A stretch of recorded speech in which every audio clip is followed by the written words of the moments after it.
Sejam muito bem-vindos a esta nossa aula explicativa. Hoje nós vamos fazer um mergulho teológico profundo em um dos textos mais fascinantes que existem, a criação do ser humano, lá em Gênesis capítulo 1, versículos 26 ao 31. O nosso objetivo aqui é desvendar todas aquelas nuances ricas e o significado real desse que é, afinal de contas, o nosso princípio. Então, sem mais demoras, vamos direto ao texto sagrado. Vamos iniciar a nossa leitura da Bíblia Sagrada e vale ressaltar que estamos utilizando estritamente a versão ACF, a Almeida Corrigida Fiel. O relato começa de forma muito solene, olha só. E disse Deus, façamos o homem à nossa imagem, conforme a nossa semelhança, e domínio sobre os peixes do mar, e sobre as aves dos céus, e sobre o gado, e sobre toda a terra, e sobre todo réptil que se move sobre a terra. E criou Deus o homem, à sua imagem. A imagem de Deus o criou, homem e mulher os criou. E essa narrativa grandiosa continua fluindo ali nos versículos 28 e 29, onde vemos a outorga daquela missão primordial.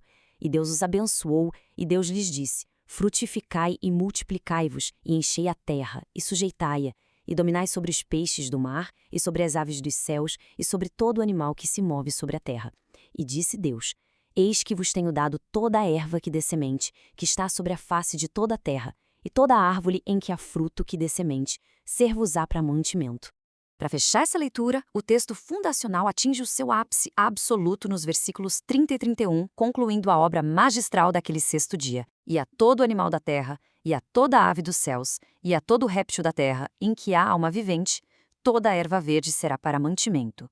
E assim foi. E viu Deus tudo quanto tinha feito, e eis que era muito bom. E foi a tarde e a manhã, o dia sexto. Bom, começando a nossa primeira parte, o mistério do plural. Vamos analisar de perto essa expressão façamos.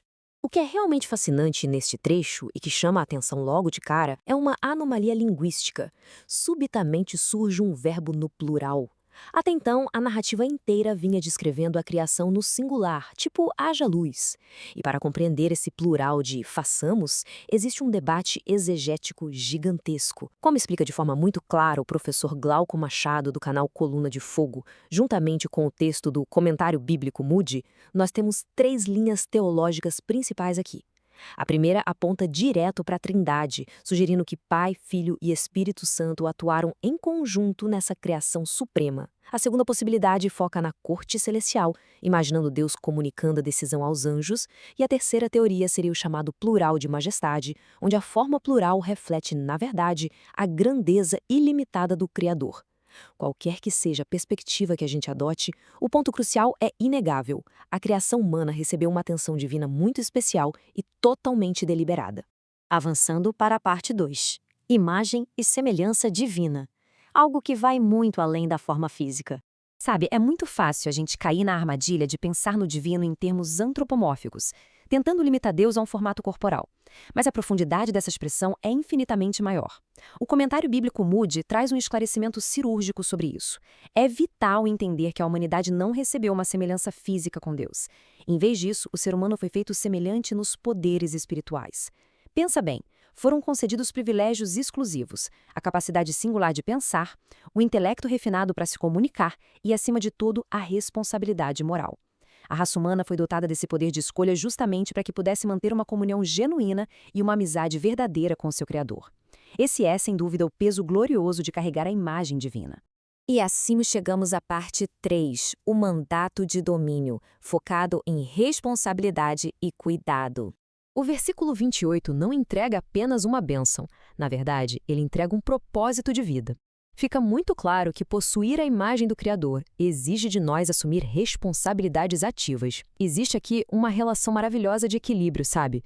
De um lado, nós temos a responsabilidade humana, aquela ordem para dominar e sujeitar a terra.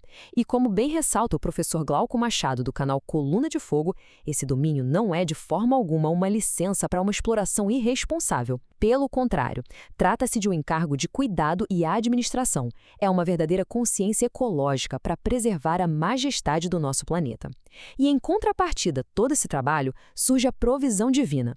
O texto aponta de forma cristalina que Deus entregou toda a erva verde e frutas como mantimento, uma dieta pacífica, indicando que enquanto a humanidade cuida das suas responsabilidades, o Criador garante o suprimento absoluto e perfeito para a preservação da vida.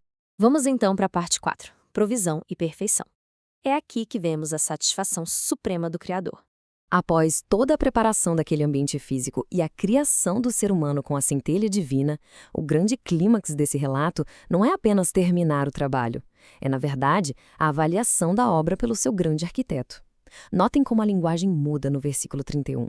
Ao longo dos dias anteriores, o texto vinha repetindo, e viu Deus que era bom. Mas agora, ao contemplar a totalidade do universo físico habitado pelo ser humano, a frase ganha uma intensidade gigantesca. Muito bom. Ou Tob Meod, no original hebraico. E baseando-nos estritamente no comentário bíblico Moody, essa expressão representa um deleite peculiar e uma extrema satisfação. É lindo pensar nisso. O Criador sentiu uma alegria profunda ao observar uma sinfonia perfeita, onde a criatura se erguia coroada pela sua própria imagem. E isso encerra nossa análise exegética da narrativa criacional. Mas claro, um estudo como esse não deve ficar preso apenas a um texto antigo. Ele precisa ecoar pelos séculos até os dias de hoje. O simples fato de carregar essa imagem impõe um peso moral inegável a toda a humanidade. Fica então uma reflexão gigantesca para nós.